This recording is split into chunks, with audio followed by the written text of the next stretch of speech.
seguramente han recibido un regalo y habrán pensado qué tacaño es el pastor para darnos ese regalo. ¿Cuántos tienen su regalito? ¿Lo tiene a mano? ¿Alguno lo perdió?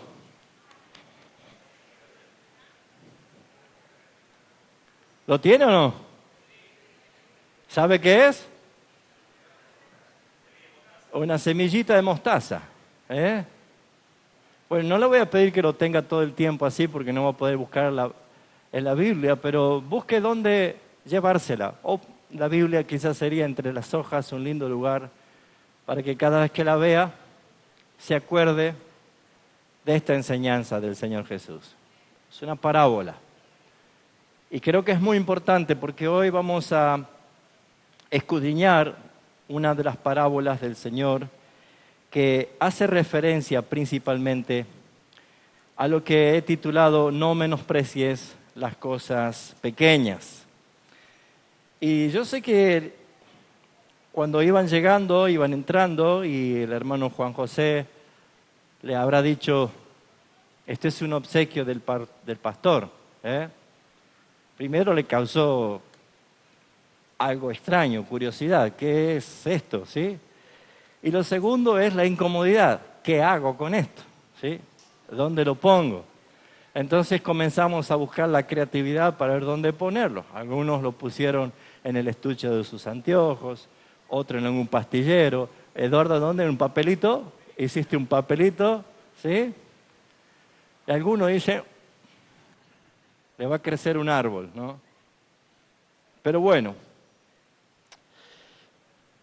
¿cuántas enseñanzas nos deja el Señor en su palabra? ¿Cuánto tenemos nosotros para meditar y pensar? Y esta es una parábola que nos lleva a nosotros a reflexionar profundamente en algo que sin duda Jesús quería mostrar en su ministerio, que lo que para muchos podía ser algo insignificante o pequeño, para Dios es algo grande, extremadamente grande. Y la pregunta es probablemente si alguna vez te has sentido ridiculizado o te has sentido menospreciado por alguien. O tal vez llegaste en tu interior, como creo que a todos en algún momento como cristiano nos pasó, a lo profundo de nuestro interior, al llegar a sentir un poco de vergüenza profesar mi fe cristiana. Por lo general, cuando estamos recién convertidos y arrancamos con ese primer amor, no sentimos esto, pero cuando después que vamos procesando la identidad como cristiano, y mucho más que el mundo se encarga de hacernos sentir quiénes somos, a veces comienza a suceder de que nos toca momento de sentirnos quizás o avergonzados o preferentemente no darnos a conocer que somos cristianos. Así que muchas veces nos hemos sentido frustrados ante la opinión del mundo. Habrán escuchado hasta en forma grotesca y burlona que la gente dice a llorar a la iglesia, como si fuera el lugar más menospreciado o el último lugar que alguien iría. Y la opinión del mundo es muy dura y es muy tirana y es muy fuerte a la hora de calificar a los cristianos, a los hijos de Dios. Tal es así que a veces los cristianos llegamos en algún momento a pensar que estamos en el equipo perdedor y nos tenemos que conformar a que, bueno, somos cristianos y como no somos de este mundo, entonces, bueno, somos un pequeño pueblo muy feliz y tratamos de buscar no llamar tanto la atención. Y ese sentido es que el mundo se encarga de levantar críticas y burlas y todo tipo de maltrato que se pueda hacer, porque estamos excluidos de un círculo exitoso para el mundo y probablemente somos los fracasados, los aburridos, los que no tienen posibilidad de disfrutar la vida, no como el mundo, que hay tantas cosas lindas para vivir la vida, que a veces la confusión se manifiesta aún en los mismos padres de los jóvenes cristianos, porque cuando son bebés los consagramos al Señor y decimos, Señor, mis hijos son tuyos. Y cuando el Señor comienza a llamarlo quizás desde la juventud y por ahí te dice, papá, me gustaría estudiar para prepararme porque deseo ser pastor. Y puede decirle, no, hijo, mejor sé médico, porque ya ha pasado el entusiasmo inicial y después es como que la mentalidad aún dentro de la iglesia es que hay otras cosas para hacer en la vida, hijo. Como si fuera que ser llamados por el Señor es poca cosa. Es algo que, bueno, está bien, no encaja en el mundo, no estudió una carrera, no es profesional, no tiene habilidades para nada, entonces, bueno, que sea pastor. O que sirva en la iglesia de algo. Y ese pensamiento, quizás en una forma hasta oculta y no abierta, se ha apoderado muchas veces de los pensamientos de los cristianos, de los jóvenes especialmente, porque es donde más ataca Satanás, o en la edad que están comenzando a tener sus definiciones en sus vidas. Y es justamente donde, al sentirse excluidos del mundo, al sentirse menospreciados, al sentirse insignificantes, objetos de todo tipo de burlas, cansados ya de que todo el tiempo los maltraten por ser cristianos, de que te llamen loco aleluya, o que te llamen fanático, o que diga, claro, vos lo único que haces es ir a la iglesia, no tenés vida, te prohíben todo. Y todas esas cosas son ni más ni menos dardos encendidos de Satanás en la mente del cristiano.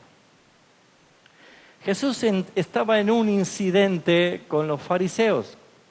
¿Cuándo no? Los fariseos oponiéndose.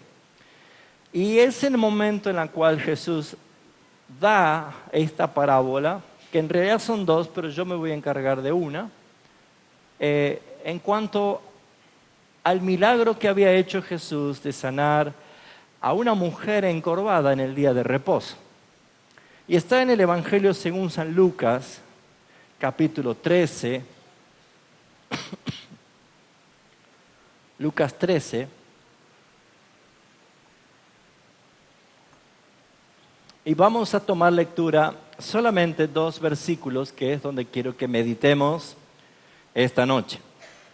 Pero el contexto vemos nosotros desde el versículo 10, que Jesús había hecho una obra de misericordia al sanar a una mujer que había estado 18 años con una enfermedad y que Jesús claramente la dejó libre de esa enfermedad y esta mujer fue libre en día de reposo.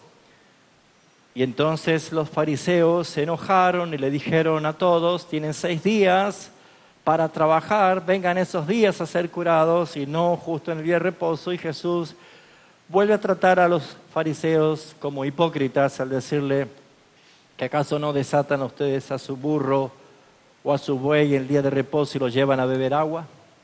Esta hija de Abraham, parte del pueblo de Dios, había estado atada por Satanás por 18 años, ¿no le debía desatar de esa ligadura aún en el día de reposo? Entonces Jesús inmediatamente dice esta parábola, versículo 18 y versículo 19. Y dijo, ¿a qué es semejante el reino de Dios y con qué lo compararé? Fíjense que esta parábola es, ¿qué cosa? Una comparación.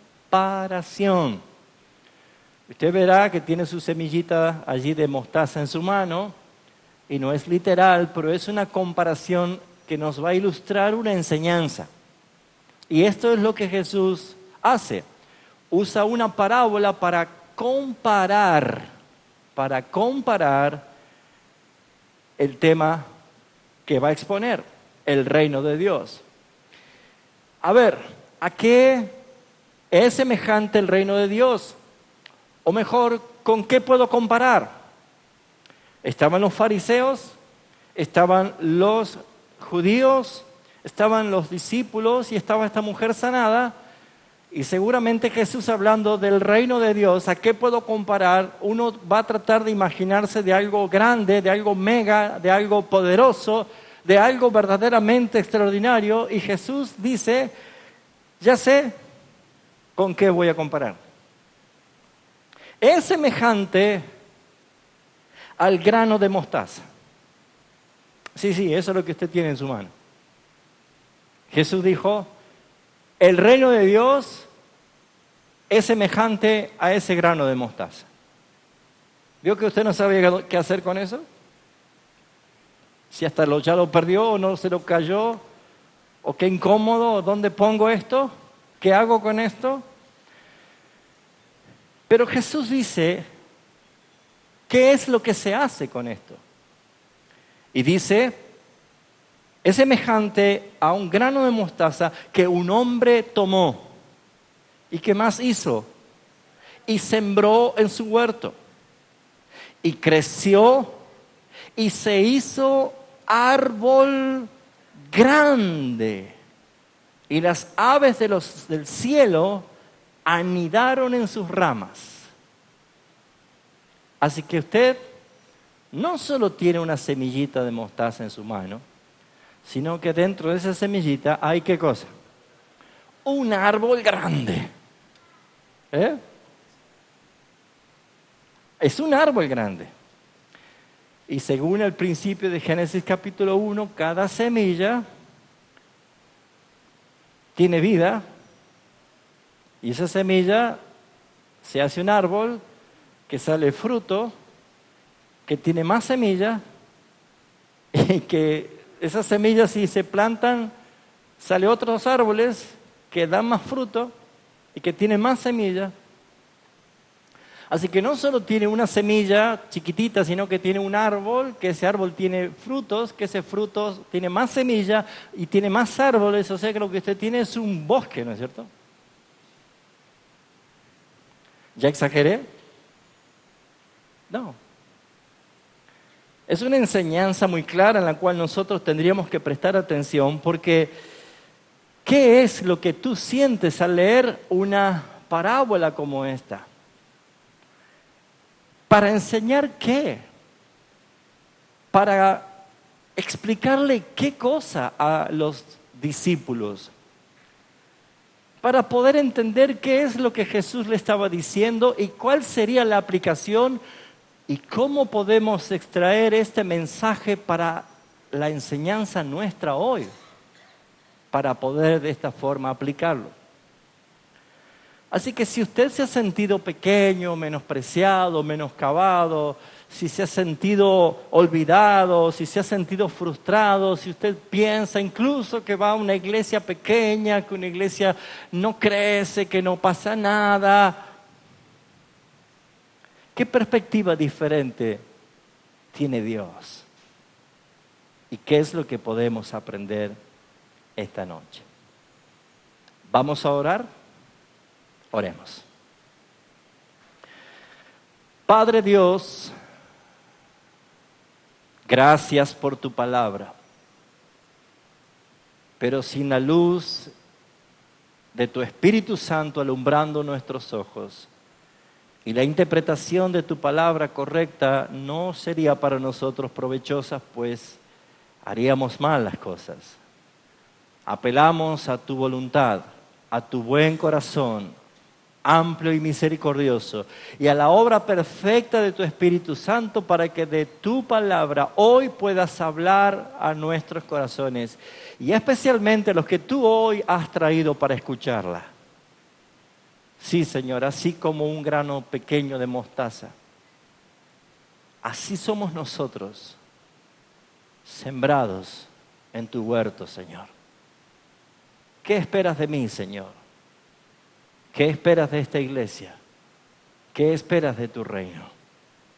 Háblanos conforme a tu espíritu y ayúdanos a vivir en obediencia a tu palabra. En Cristo Jesús. Amén. ¿Qué aprendemos de esta exposición? Vamos a aprender 5 cosas. Y vamos a aprender para escudriñar algo que es a ciencia cierta muy comprensible con esta enseñanza. Porque no hay duda que los fariseos estaban menospreciando el poder y la autoridad de Jesús y lo que Él estaba haciendo, poniendo por encima las tradiciones, las leyes o las costumbres que podían tener. Y era necesario que Jesús les respondiese, pero Él les habló acerca de su reino, o el reino de Dios, y lo hizo explicando con la parábola de la semilla de la mostaza. Así que lo primero que debemos aprender nosotros de esta parábola es la humildad del reino de Dios.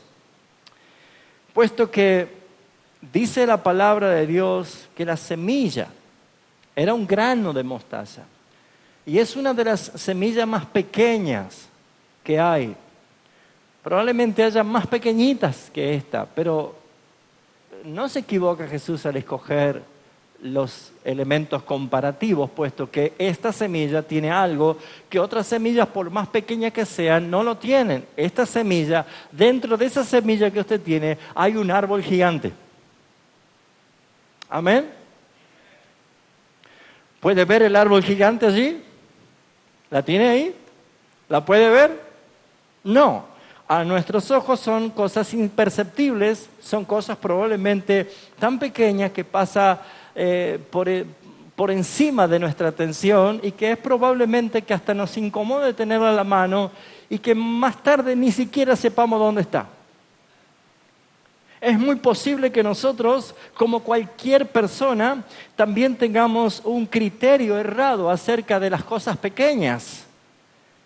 Y es probable que ese criterio errado que el mundo tiene con respecto a las cosas pequeñas o insignificantes son justamente las no tenidas en cuenta. Pero Dios no hace así. Dios quiere hablarnos de algo que para Él tiene mucha importancia, por más que sea pequeño. Y esto justamente nos tiene que llevar a nosotros a tener un cambio de actitud en cuanto a lo que consideramos pequeño, o tal vez a los que no damos valor. Tenemos por naturaleza un concepto equivocado de pensar justamente de que las cosas pequeñas son frágiles, inservibles o inútiles y no son comparados con las cosas más grandes. Tal es así que nadie podía creer que un joven de 17 años como David iba a enfrentar a un gigante, a un guerrero de casi 3 metros de altura. Nadie podía llegar a pensar que él iba a ser el vencedor, pero se subestiman muchas veces las cosas pequeñas. ¿Por qué? Porque el criterio que nosotros traemos permanentemente es que lo que es insignificante, lo que no tiene peso propio, lo que no tiene valor alguno, son cosas que no vale la pena prestar atención. Les aseguro que si nosotros se nos cae una moneda de 10 centavos, no es tan complicado que si se nos cayese el piso un billete de 1,000. Es más, creo que no nos agacharíamos a buscar una moneda de 10 centavos por el valor que nosotros le damos. Es más, algunos hacen al revés. Si se le cae una moneda de 10 centavos, es capaz de tirar un billete de 1,000 para agacharse y juntar el billete y agacharse y buscar la moneda. Porque ya que me voy a agachar, que sea por algo valioso. No voy a hacer esfuerzo por algo que yo considero que no tiene valor. No voy a hacer un esfuerzo por algo que yo considero insignificante. Así pasa, mis hermanos, en nuestro sistema de valores y creencias impregnados de este mundo que nosotros mismos venimos, en la cual desacreditamos lo insignificante, lo pequeño, pero Dios le da el valor diferente a las cosas. Puesto que la Biblia está llena de historias de cosas que parecieran ser insignificantes. Por ejemplo, el pueblo mismo de Israel. Si usted me acompaña a Deuteronomio capítulo 7, va a encontrarse la declaración que hace Dios acerca de su propio pueblo. Y habla de un pueblo santo, un pueblo especial, un pueblo para Dios. Pero fíjese, en Deuteronomio capítulo 7, versículo 6 al versículo 8, deja bien en claro el Señor Jesús cuál es la manera que Él mira las cosas aún insignificantes y el valor que le da. Porque tú eres pueblo santo para Jehová tu Dios. ¿Cuántos dicen amén? Jehová tu Dios te ha escogido para hacerle un pueblo especial. ¿Cuántos dicen amén? ¡Qué lindo! Y dice la palabra, más que todos los pueblos que están sobre la tierra. ¿Cuántos dicen amén? Mire, somos un pueblo santo, escogido, apartado para el Señor, más que todos los pueblos de la tierra. Mire si no nos sale el corazón del pecho. Pero, dice el versículo 7, párate chiquito, baja un poquito, no te subas tan rápido arriba de la nube. Dice, no, por ser vosotros más que todos los pueblos os ha querido Jehová y os ha escogido. No. Pues vosotros erais, ¿qué cosa? El más insignificante de todos los pueblos. Sino por cuanto Jehová os amó y quiso guardar el juramento que juró a vuestros padres, os ha sacado Jehová con mano poderosa y os ha rescatado de servidumbre de la mano de Faraón, rey de Egipto. Así que dice, mire, ustedes son mi pueblo, especial tesoro, un pueblo escogido para mí, pero no porque son más que todos los otros pueblos de la tierra. Y añade, al contrario. Es un gancho al hígado, al ego, ¿no es cierto? No nos gusta escuchar esto, pero dice, al contrario, eran los más insignificantes. Así que, ¿qué podemos aprender de esa pequeña semilla de mostaza? Es la humildad que hay que tener en el reino de Dios. Mira lo que dice el apóstol Pablo en 1 Corintios capítulo 1, versículo 26. 1 Corintios capítulo 1, dice el versículo 26, pues mirad, hermanos, vuestra vocación, que no sois muchos sabios según la carne, ni muchos poderosos, ni muchos nobles, sino que lo necio del mundo escogió Dios para avergonzar a los sabios, y lo débil del mundo escogió Dios para avergonzar a lo fuerte, y lo vil y lo menospreciado y lo escogió Dios, y lo que no es, para deshacer lo que es. ¿Y cuál es el propósito? A fin de que nadie se jacte en su presencia. Así que esta parábola, lo primero que hace Jesús al enseñar, acababan de ver tamaño poder, incluso para desatar una atadura del mismísimo Satanás, de una mujer que pertenecía al pueblo de Dios, y seguramente para muchos tratar de disimular lo que acababa de pasar buscando enfriar con la ley, pero era notorio que algo había sucedido. Lo que Jesús hace aquí es bajar a todos un poquito y entrar en el sentido de lo que es el reino de Dios. Ese poder no es natural, ese poder no es de esta tierra, este poder no es del hombre, esto proviene del reino de Dios. Por lo tanto, yo tengo que enseñar cuál es el carácter que los que integran el reino de Dios deben tener. Lo primero es una gran humildad, porque se nos enseña a ser humildes para agradar a Dios, para que nosotros podamos cumplir sus propósitos. Así que cada vez que vea esa semillita de mostaza que usted tiene en su mano, que le recuerde el Espíritu Santo que Dios quiere que usted sea humilde, que no sea soberbio, que no sea orgulloso, y que cada vez que usted se acuerde que forma parte del gran rey de Dios, el reino de Dios, Él es humilde, y somos llamados nosotros a vivir con esa misma humildad. Segunda enseñanza: así como aprendemos la humildad en el reino de Dios, vemos también la humildad aprendemos en cuanto a la paciencia durante el crecimiento del reino. Sí, mis hermanos, probablemente usted lleve esa semilla y se le cruzó por la cabeza decir, ¿y si la planto en el fondo? Mire, la Biblia dice que es Dios el que da el crecimiento, pero pruebe. En una de esas tiene un árbol. Pero si usted va a aprovechar el rocío de esta noche para sembrar la semillita, no se levante a las 3 de la mañana para ver si ya creció el árbol. No va a crecer el árbol.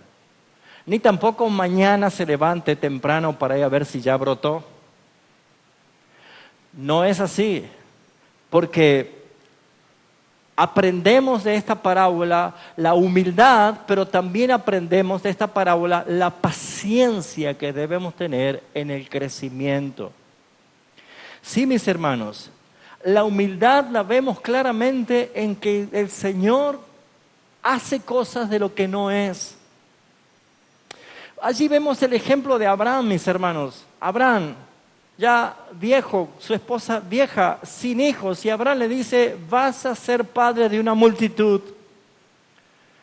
Seguramente la gente, nadie le creyó a Dios, nadie esperó, nadie se imaginó, nadie sospechó, ni nadie se proyectó en esa noticia. Solamente es Dios el que vio algo que iba a pasar y pasó. Lo mismo, en esa humildad, vemos nosotros que Jesús nació siendo Dios, siendo el Hijo de Dios, siendo el Rey de Gloria. Él nació y vino a la pobreza de este mundo, en el pueblo más insignificante. No había lugar para Él donde naciese. Nació en un pesebre, allí en el lugar quizás menos digno, pero era el Rey.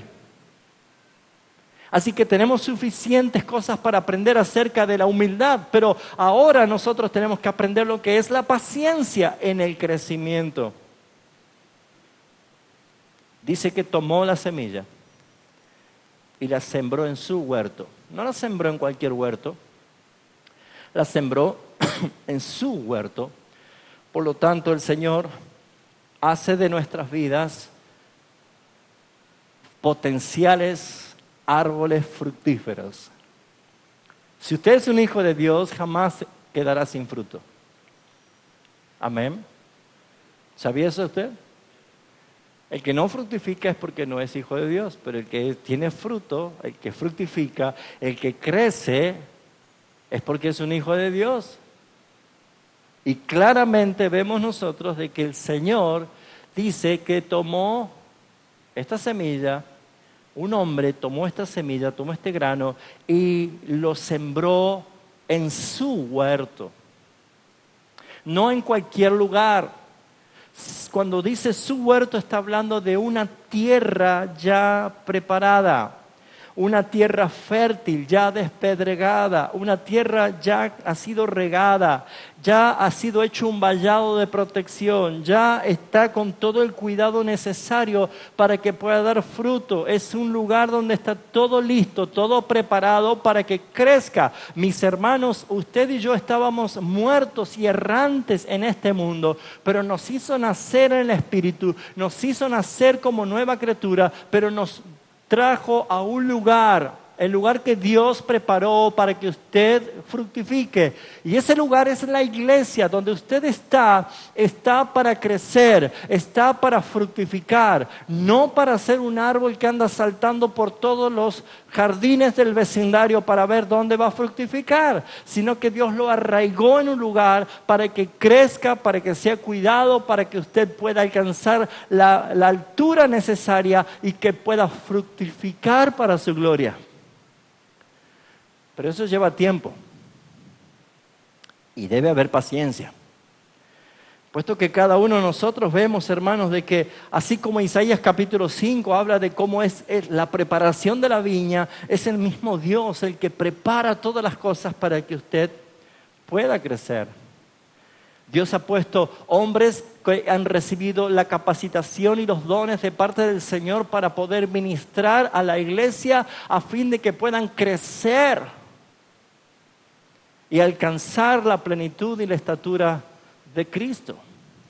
Por esa razón es que Dios no ha dejado desprotegida a su iglesia, sino que les ha dado la posibilidad a que cada uno de nosotros que hemos sido nacidos de nuevo y que hemos comenzado como una pequeña semillita de mostaza, ahora estamos creciendo. El punto es, ¿tiene paciencia usted? ¿Tiene paciencia en su crecimiento? ¿Tiene paciencia en el crecimiento de la iglesia? La semilla no crece de un día para el otro. La semilla sufre un proceso, mis hermanos, y ese proceso es necesario porque ese proceso está orientado a llegar a ser un gran árbol. Y su vida no es igual a lo que fue el año pasado, y su vida no es igual a lo que fue hace 2 años, su vida como un hijo de Dios no es igual a lo que fue ayer, porque aunque usted no se dé cuenta, Dios le está dando el crecimiento. Usted se puso a ver que es imperceptible a nuestros ojos humanos el crecimiento de una plantita, por ejemplo. Nosotros no vemos cuando crece, solamente cuando fijamos ya está más grande. Cuando fijamos está más grande. ¿Sí o no? ¿A cuántos hicieron la germinación del poroto? Y estábamos así. Y no pasaba nada. Y nos levantábamos al otro día y ya teníamos... ¿En qué momento? Y así nos sorprendemos. Pero mis hermanos, no es algo que nosotros los vemos, pero el crecimiento no deja de ser. Ahora, es claro entender, mis hermanos, que debemos tener paciencia, porque la semilla no va a crecer de un día para el otro, es un proceso invisible, quizás imperceptible a nuestros ojos, pero saben, hermanos, no se detiene.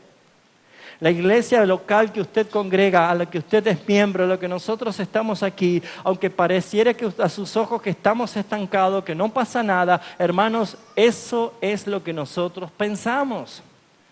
Pero Dios está viendo otras cosas. Dios está viendo ya brotes. Dios está viendo hermanos que ya están brotando para fructificar. Dios está abriendo puertas en distintos lugares. Dios está comenzando a promocionar nuestra iglesia, no para decir, wow, qué tremendo que es el ministerio GES. No, es para que podamos nosotros con humildad de reino llevar el mensaje de Jesucristo a todo lugar. Y eso es algo que muchas veces no lo pensamos.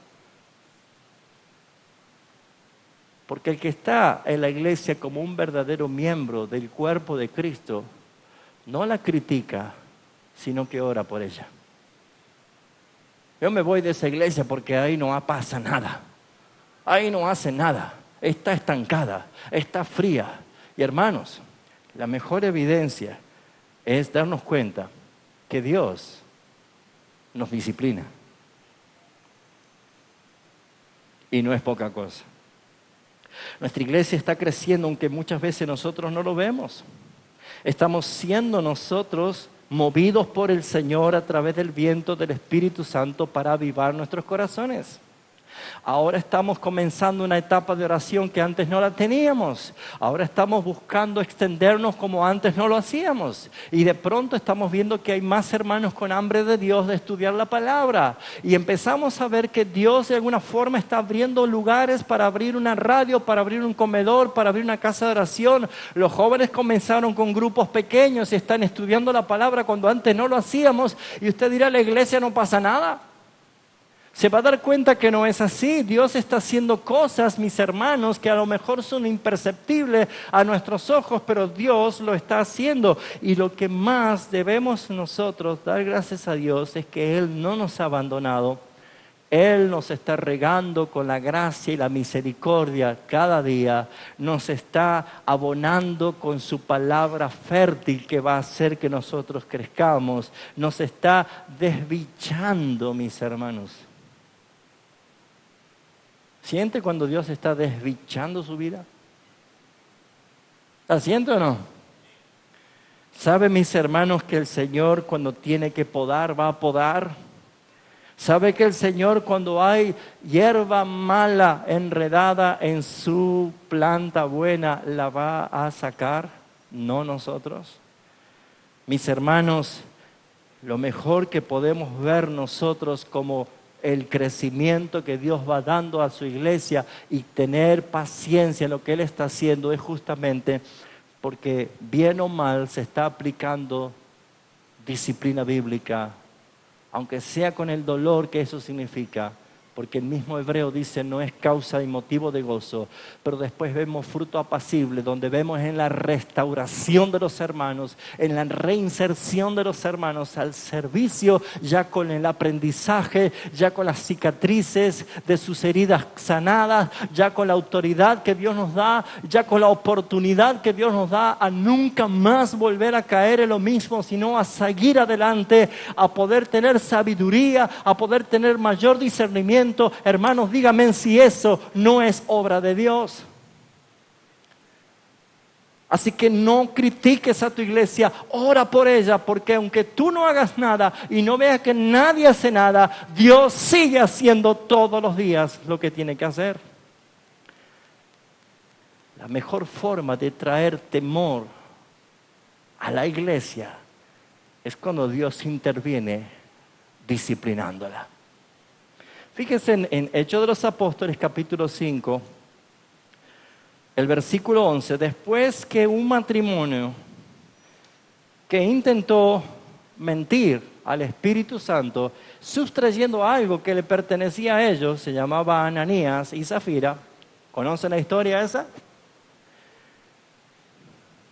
Dice que después que murieron como un juicio delante de toda la iglesia, primero el varón, después la mujer, dice el versículo 11, vino gran temor sobre toda la iglesia y sobre todos los que oyeron estas cosas. Hermanos, es muy necesario tener paciencia de reino.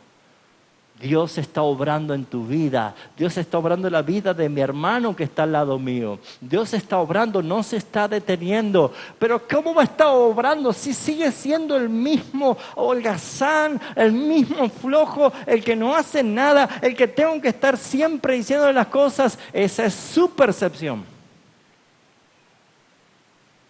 Pero Dios no se detiene. Por eso es que debemos aprender de esta parábola que necesitamos tener, número 1, humildad del reino de Dios. Número 2, paciencia del reino de Dios en nuestras vidas. Número 3, aprendemos que el crecimiento es como progresivo. El crecimiento es progresivo. La transformación será desde una semilla hasta un árbol. ¿Me escuchó? ¿Cuántos dicen amén? La transformación es desde una semilla hasta un gran árbol. Diga conmigo, de semilla hasta ser un gran árbol. Bueno, yo no nací con 1,87 m, mi hermano. No, pobre mi madre si yo hubiera nacido con 1,87 m. Mire lo que soy. Y con 2 kilos de más. No, yo nací así, mire, bueno, tal vez así, un poquito más flaco. Y yo no usaba 42, usaba escarpines chiquititos. Sí, mis hermanos, pero el proceso del crecimiento y la transformación duele. ¿Le dolió crecer a usted, sí o no? Sí que duele, ¿no es cierto? ¿O no le dolía en la adolescencia las rodillas, los tendones, el tendón de Aquiles, los codos? ¿No le dolía el cuerpo? Es natural porque cuando crecemos nos duele, porque estiramos, nuestros cuerpos están sufriendo una transformación. Esa transformación es natural. Así que de esta semilla aprendemos que no solo hay que ser humilde con la humildad del reino, no solo hay que tener paciencia en lo que Dios está haciendo, sino también que tenemos que aprender que el crecimiento es progresivo y que la transformación es que desde una semilla terminará siendo un árbol. Jesús dijo, ¿a qué compararé el reino de los cielos? A un grano de mostaza que luego que se sembró, creció y se hizo un gran árbol. Todos experimentamos cambios en nuestro crecimiento, de bebé a niño, de niño a adolescente, de adolescente a joven, de joven a adulto y así sucesivamente. En la vida vamos experimentando cambios y transformaciones. que duelen y que avergüenzan. ¿Sí o no? Si yo le diría, ¿cuál es la mejor etapa de su vida? Hasta hay una frase que dice, juventud, divino tesoro. Usted dirá, bueno, pero la juventud ya medio ya más juventud más madura, porque dígame si no fue la etapa más traumante de nuestras vidas cuando estábamos en plena transformación de niño a adolescente. Hola, ¿se fueron? ¿Están aquí? ¿Era más traumante o no? Los brazos largos, la cabeza grande, la nariz larga. Cambiamos la voz. Nos pasaba de todo, ¿sí o no? Los bigotes negros, de 12, 11 años. Las chicas con bigotes negros. Sí. Y sufría, mamá, ya me quiero afeitar, sacame, mamá. Hija, ya vas a cumplir 20, espera. Fue traumático, porque no es fácil, para nosotros no es fácil una transformación. Entonces usted dirá, esa fue la etapa más ridícula. Nos vestíamos mal, nos poníamos medias verdes, con pantalón amarillo, con un desastre. Es la etapa que no nos bañábamos, es la etapa que no nos lavábamos los dientes, que la mamá nos tenía que decir, lávate esos dientes. ¿Por qué? Porque esa edad de adolecer es la edad de incompleto todavía. Estamos en una transformación. Y no hay duda que esas son etapas que en lo natural para nosotros ha sido probablemente traumático. Cuando las niñas comienzan a cambiar su cuerpo, hasta hay momentos en que le da vergüenza salir a la calle. Encoge los hombros, empiezan a sentir ya más pudor. Los muchachos tienen lo suyo también. Es una etapa en la cual pareciera ser que uno dice, ¿por qué tenemos que pasar esto? ¿No podemos saltear? ¿Estoy diciendo algo que no es? Es algo que es. Nos toca vivir momentos así. Pero nunca se puso a pensar que la vida espiritual es un crecimiento y un proceso que probablemente también sea doloroso y probablemente hasta metamos la pata muchas veces que nos avergonzamos. Sí, mis hermanos, la vida espiritual también tiene sus consecuencias. La vida espiritual también tiene para nosotros momentos difíciles, momentos de dolor, momentos de tensión, momentos de llanto. Crece ser un hijo de Dios y duele. Crece como hijo de Dios en espíritu y duele. ¿Por qué? Porque duele el cambio que está haciendo el Espíritu en mí, desarraigándome viejos hábitos, malas costumbres, malas conductas, para hacer lo que le agrada a Dios. Cuando empezamos a mostrar un cambio espiritual en mi manera de vivir, mi manera de ser, empezás a sentir el dolor del rechazo de tus amigos, de tus compañeros de escuela, de los compañeros de facultad, de donde sea, incluso hasta de la propia familia. Comenzás a sentirte como que, ¿qué está pasando si yo con buena intención quise buscar a Dios y ahora me está pagando esto así? Ahora tengo que sufrir por causa de esto. ¿Cómo es posible que yo tenga que esconderme, que yo tenga que no decir nada cuando me dicen, ¿de qué religión sos? ¿Cómo puede ser que yo tenga que sufrir y padecer momentos difíciles si yo realmente quería disfrutar de la vida de un hijo de Dios? Así que debemos aprender que la humildad del reino de Dios es importante, la paciencia es importante, pero el crecimiento progresivo de llevarnos de una semilla hasta un árbol es necesario, pero es doloroso. La transformación no es linda, no es linda. Ningún aspecto de la vida. ¿Cuántos de nosotros nos encariñamos con una mascota cuando es cachorrito? Hasta es un osito de peluche. Es hermoso, ¿sí o no? Y cuando ya crece es un perro fiero, flaco, chueco. ¿Y dónde está ese osito de peluche que parecía? ¿Nos pasa o no nos pasa? Sí nos pasa. Porque nosotros pensamos que toda la vida el perrito va a ser un osito de peluche, pero creció. Mire qué ñato que es el niño, es ñatito como el abuelo y después así una pipa. ¿De dónde salió eso? Claro, la transformación. ¿Por qué? Porque no somos como creemos. Dejamos de ser una semillita para llegar a ser un hermoso, precioso, grande árbol que va a ser de bendición para muchos.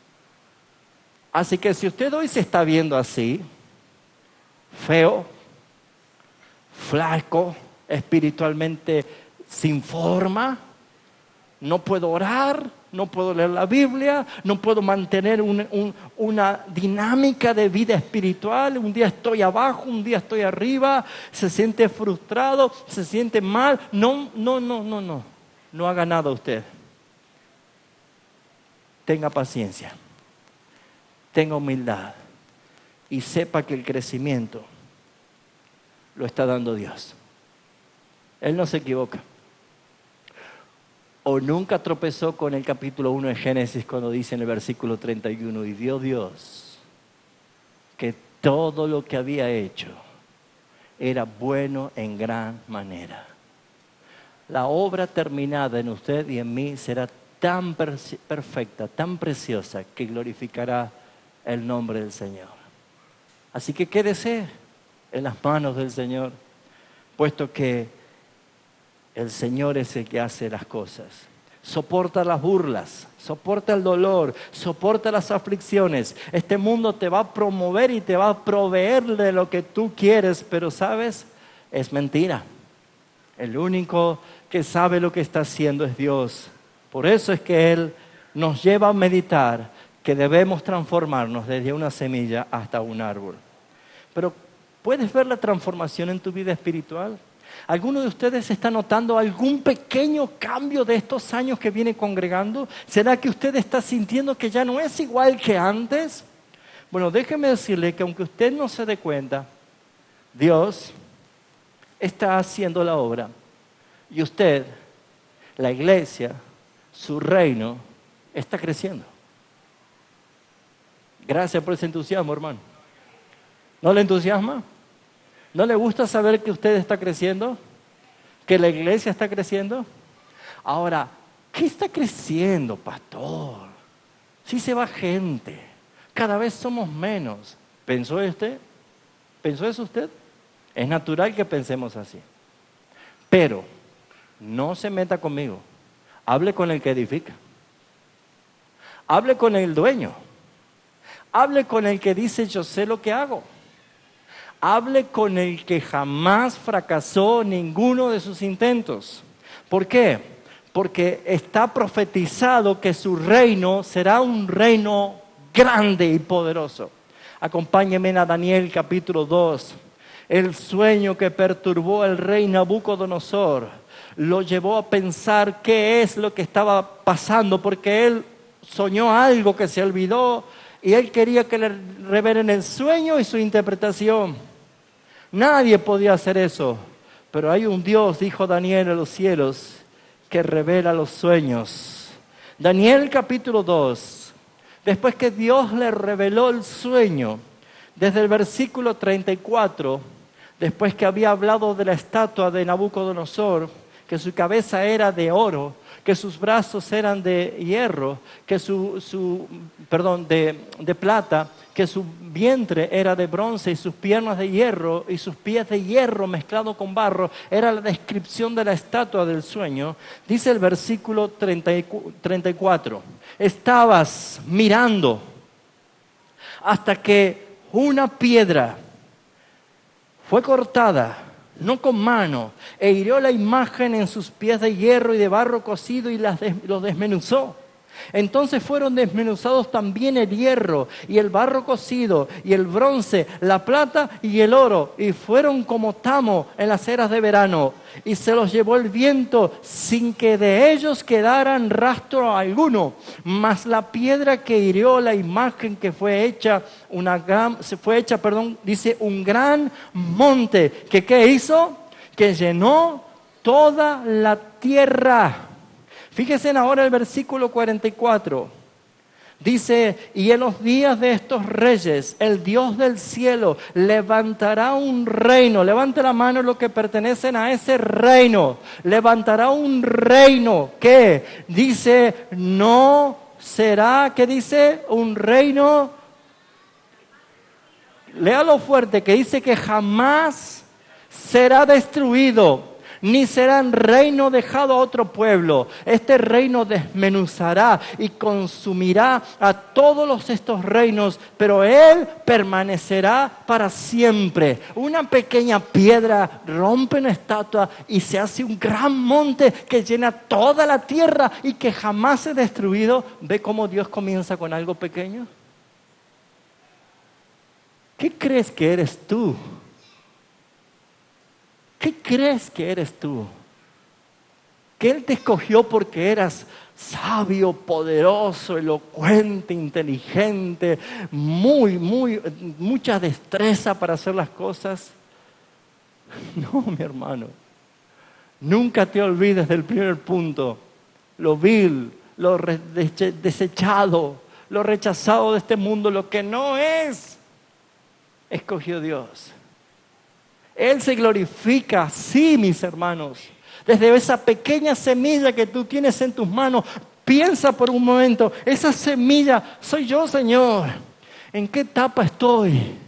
¿Cómo va mi crecimiento? Porque yo sé que no me voy a morir siendo una semilla.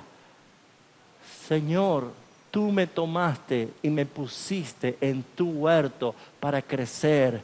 Hermano, usted y yo estamos creciendo y nos estamos extendiendo hasta lo último de la tierra porque pertenecemos al reino poderoso, indestructible de nuestro Señor y Rey Jesucristo. Amén. Así que la evidencia de que estás creciendo, porque te preguntarás, ¿cómo puedo saber que estoy creciendo? La evidencia de tu crecimiento es la santificación progresiva que vas logrando. Y por supuesto, las victorias tras victorias que vayamos teniendo en la vida, aún a pesar de las derrotas. ¿Se entiende? Nunca dejamos de crecer porque es justamente el Señor quien se encarga. Ahora fíjense ustedes, el cuarto aprendizaje es este. Es el impacto que produce una semilla transformada. ¿Le impactó que le dieran esa semilla? ¿Todos tienen la semillita? Bueno, demos un aplauso a Juan José, hermano, que ha sido... aplaudan, bien, gracias, hermano. Hiciste muy bien la tarea, Gracias. ¿Ya la perdió? Bueno, no fue un gran impacto que Juan José le dio una semillita, ¿no? Es más, le causó... Este es un regalo del pastor, dice. Claro, usted habrá dicho... Ahora, si él estaba esperándolo con un camión Escaña, con doble acoplado, con unos cachos de árboles así en pilones, y dice, este es un regalo del pastor, y le bajan un semejante árbol, sería impactante, ¿no es cierto? ¿Sí? ¿Le impactaría o no? O sea, si usted dice, ¿qué hago con una semilla? Diría, ¿qué hago con este árbol? Es más grande todavía el problema, ¿no es cierto? Bueno, mis hermanos, lo pequeño no impacta.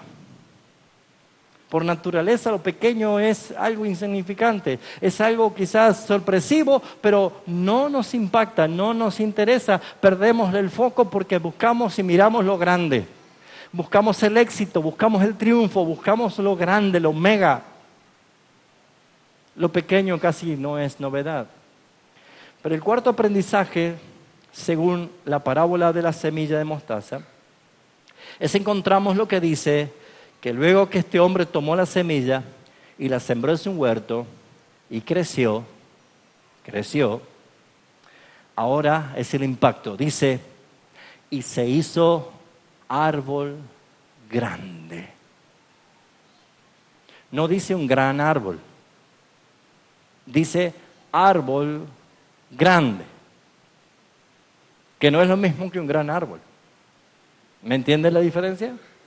Ahora, es un impacto que ver lo que ha sido la transformación de una semilla a un árbol grande. Lo que ha llegado a ser esa semilla. No puedo creer lo que ha llegado a ser esa semilla. ¡Wow! Sí, mis hermanos, aquí tenemos varios hermanos de distintas edades, que todas las veces que nos reunimos los vemos, que lo conocemos, que ya sabemos de qué trabaja, qué hace, tenemos cierta comunión que nos permite conocernos. Pero, míralo un cachito a tu hermano que esté a tu lado. Míralo un cachito, obsérvalo. Y no importa si ya es ancianito, si no, pregúntenle a Abraham. No importa la edad. Pero pregúntate, ¿qué será lo que el Señor va a hacer con mi hermano? ¿Qué será lo que el Señor va a hacer con mi hermana? ¿Qué es lo que el Señor va a hacer contigo? Porque no estás creciendo para ser una semilla. De una semilla estás creciendo para ser lo que Dios quiere que seas para su gloria. Así que mis hermanos, no hay algo más maravilloso que ser un hijo de Dios, porque saben, quien les habla nunca se imaginó ser un pastor. Nunca. Pero es Dios el que hace las cosas. Y no sabemos de lo que están sentados. Hay niños, hay niñas, hay jóvenes que probablemente hoy están buscando qué estudiar o qué carrera hacer, o están viendo cuán difícil es el mundo que se le viene adelante y no saben cómo encarar, pero el Señor dice, yo sé por qué te salvé y qué es lo que voy a hacer contigo. Yo sí lo sé, así que no es tu problema, no es tu tarea, es lo que yo planifiqué desde antes de la fundación del mundo. Hermanos, si tú estás aquí, no es porque tú quisiste estar aquí, sino es porque Dios quiso que tú estés aquí. Si tú estás congregando aquí, no es porque tú quisiste escoger y elegir esta iglesia para congregar, sino porque Dios te trajo aquí, porque es Él el que te va a hacer crecer, Él te va a hacer fructificar. ¿Se hizo un gran árbol? No, un árbol grande, impactante. ¿Y qué pasó? Las aves anidaron en él. Fíjense, dice, y las aves del cielo anidaron en sus ramas. ¿La tiene la semilla en la mano todavía? Mírenla un momento. ¿Se puede imaginar un árbol grande allí? ¿Y se puede imaginar pájaros, aves, allí anidando, viviendo, haciendo sus nidos para estar? Usted dirá, ¿cómo es posible que de esto diga el Señor que pasa así? El reino de los cielos es así.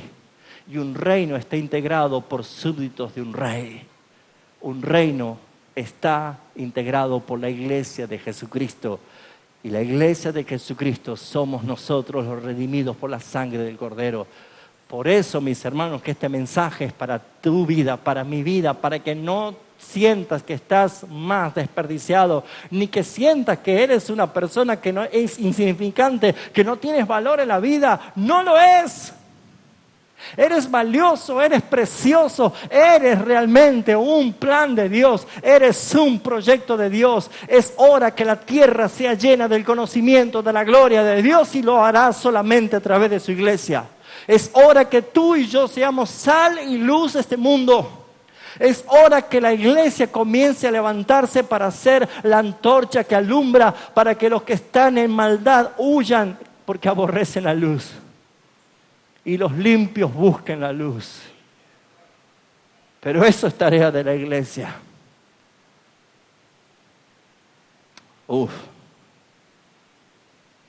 El que crece y se hace grande de verdad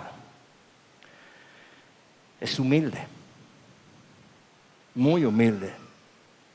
No se ve soberbia.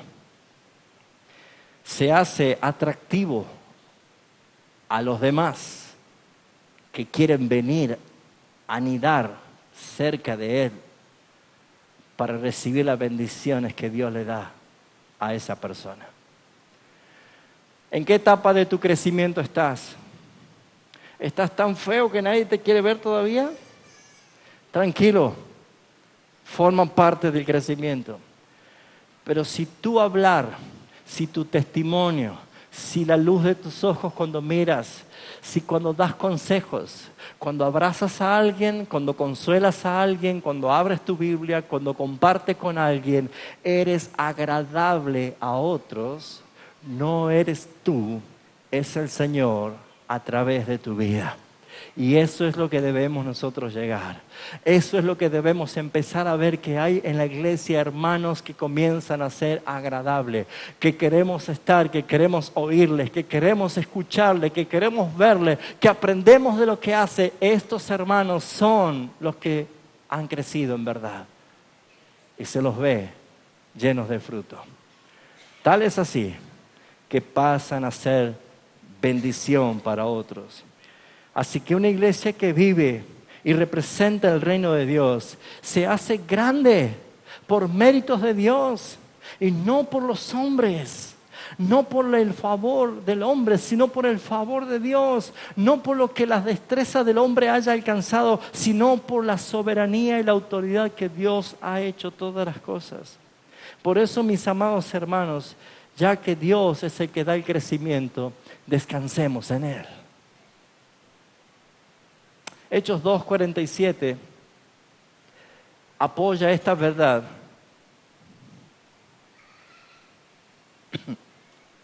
Vamos a leer el 46 y 47. Dice, y perseverando unánimes cada día en el templo, participando el pan, dice, partiendo el pan en las casas, comían juntos con alegría y con sencillez de corazón, alabando a Dios y teniendo favor con todo el pueblo, y el Señor añadía cada día a la iglesia los que habían de ser salvos.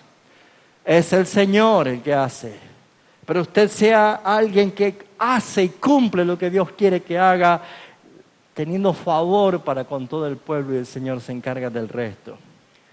1 Corintios 3, versículo 5 al 7.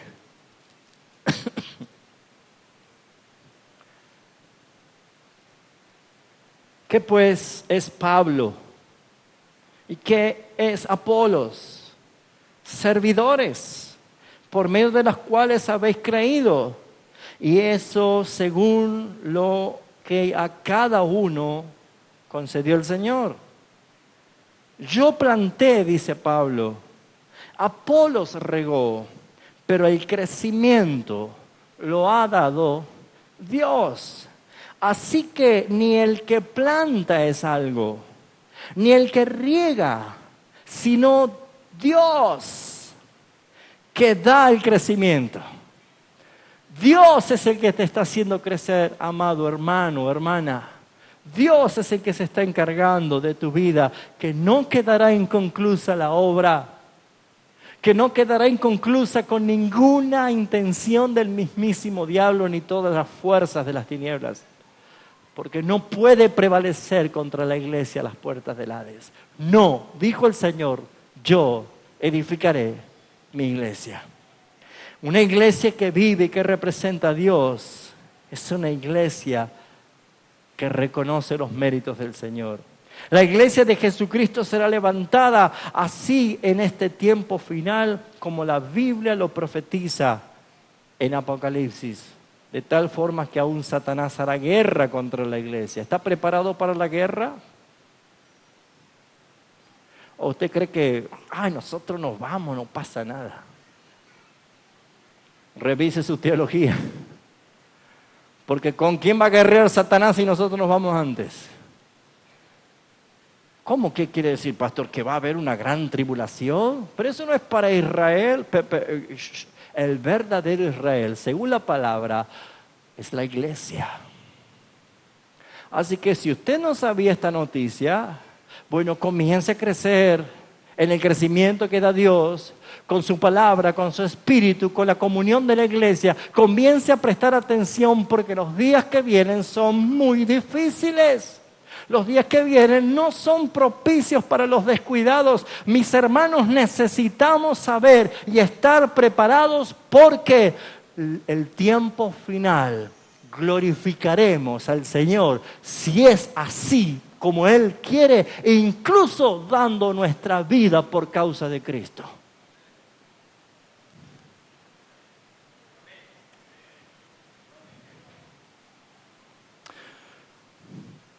¿Quiere dar su vida por causa de Cristo? Bueno, comience mañana dándose a conocer a sus vecinos. Comience a darse a conocer. Dígale a su novia, jovencito, que usted es cristiano. Dígale a su novio, jovencita, yo voy a la iglesia, soy cristiano. Y mañana le cuelgan los gallos. Y comienza la gran tribulación. Hermanos, dice la Biblia que los primeros que entran al infierno son los cobardes. Hola. Los cobardes. Están en primero de la línea, ¿no? Los cobardes. Usted no es cobarde porque no ha recibido espíritu de cobardía. Usted no ha recibido ese espíritu, ha recibido el Espíritu de Dios, que es poder, es amor, es dominio propio. Amado hermano, iglesia, despiértese, porque este mensaje le está diciendo que así como una semilla chiquitita que usted tiene en su mano, Dios comienza de lo insignificante, de los pequeños, de lo que parece ser algo insignificante, y lo que tiene planeado para cada uno de nosotros es hacernos merecedores de coronas que Él va a dar a todos los que esperan su venida. Y no podemos renunciar a esa verdad por un plato de lenteja que este mundo te quiere dar, por un vino que rojea la copa, o por unas curvas que se deslizan ante tu concupiscencia. Amados hermanos, sométete pues a Dios y resiste al diablo, porque es Él el que huirá de vosotros. Quinto aprendizaje y termino. Aprendemos que cada uno de nosotros somos una pequeña semilla. Puede ver al hermano que está al lado suyo, es una semilla, aunque algunos parecen semillones. Pero somos una semilla. Así comenzamos, siendo una semilla. Algunos recién están siendo una pequeña semilla. Otros a lo mejor ya están en un proceso de crecimiento. Hay ya hermanos que están empezando a visualizarse frutos. Hermanos, qué lindo es tener una iglesia viva, que el Señor está dando el crecimiento. Qué lindo es, hermano, cuando ya otras personas empiezan a fijar sus ojos a decir, queremos anidar con ustedes. Qué lindo es poder ver que Dios no ve cuán feitos estamos en el crecimiento. Así nos decía mamá, vos sos hermoso, hijo, y nosotros mirábamos al espejo y decía, ¿cómo puedo ser hermoso? Así nos mirábamos nosotros en nuestra adolescencia. No nos gustábamos, pero la mamá o el papá nos mira con un amor que nos ve siempre hermosos. ¿Sí o no, papás? ¿Sí o no? ¿Saben cómo nos mira nuestro Padre? Con amor eterno. Te he amado. Eres la niña de mis ojos. Te amo de tal manera que he dado a mi Hijo unigénito para salvarte. Mi amor es todo lo que necesitas. Mi amor es lo que tú necesitas para vivir. Y Él ha derramado su amor en nuestros corazones. Por eso, ama a tu hermano, ama a tu iglesia. Creo que sería mejor cortarnos la lengua si vamos a criticar a un hermano o a la iglesia. Porque el que se mete con la iglesia, se mete con el Señor. Hechos capítulo 9. Saulo de Tarso, respirando amenazas de muerte contra la iglesia del Señor, contra los que se llamaban los del camino en ese momento, yendo con ese gran ímpetu. Hechos 9, versículo 3.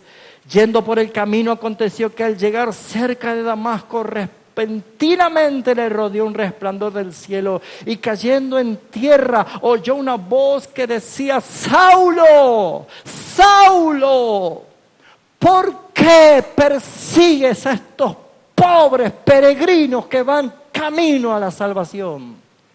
Así dice. ¿Qué dijo Jesús? ¿Por qué me persigues? Levante el dedo contra uno de la iglesia, se la va a ver con el Señor de su iglesia.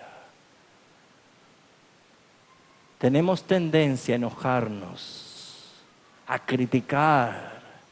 Hermanos, ame a su hermano hasta que le duelan las entrañas, porque su hermano tiene el costo de la sangre de Jesucristo derramada en la cruz para salvar su alma. Es precioso su hermano, porque se pagó un alto precio por su salvación. Así que por eso Saulo le dice: ¿quién eres, Señor? Y él le dijo: yo soy Jesús, a quien tú persigues. No, Jesús, yo no perseguí a ti. Yo perseguía a Kevin. Porque lo tengo acá, Kevin.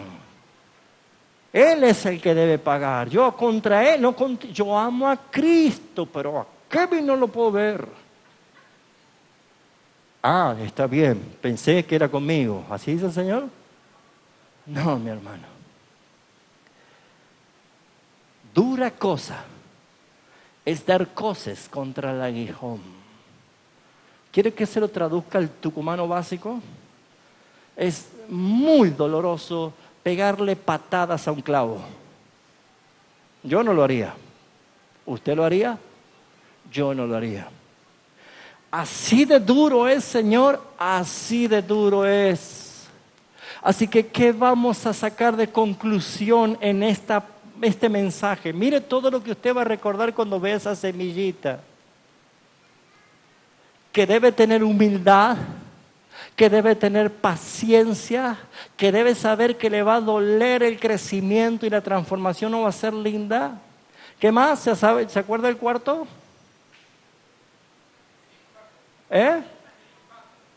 Que va a mostrar un impacto de la salvación, ese crecimiento que se va a hacer notorio. Así que usted diga: yo tengo que llegar a algún momento a impactar con lo que Dios está haciendo en mi vida, pero no buscado por usted, sino naturalmente. Y el quinto es que cada hermano es esa pequeña semilla de mostaza a quien debemos cuidarnos, amarnos, protegernos, orar unos por otros. Hermanos, yo no sé cómo puedes estar enemistado con un hermano que vas a estar eternamente en el cielo con él, y andas a los chanchos, abrazos y besos con un borracho que ni conoces en la calle. No entiendo, salvo que tú seas de ese reino. Pero si eres un hijo de Dios, busca amar a tu hermano como el Señor lo ama. Cierra tus ojos. Vamos a orar. ¿Cuánto agradecen al Señor? ¿Cuánto dan gracias por el crecimiento? Gracias, Señor. Padre, te damos gloria. Te damos gracias por la exhortación, por la palabra, por el tirón de orejas, por despertarnos, por hacernos valorar las cosas como tú las valoras, no como el mundo. Gracias porque me das identidad, porque puedo decir, soy un hijo de Dios, soy un cristiano, soy un evangélico, porque porto el evangelio de salvación de Jesucristo en mi corazón y en mis labios.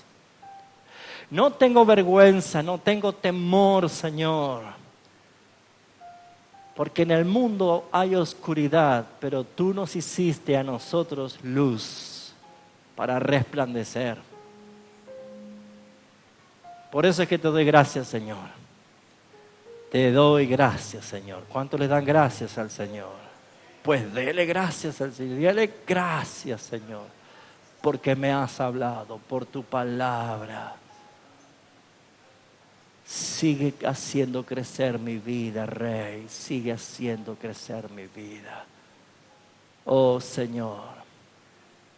Probablemente no me doy cuenta o voy viendo cuán poquito voy creciendo, pero Señor, un día seremos perfectos.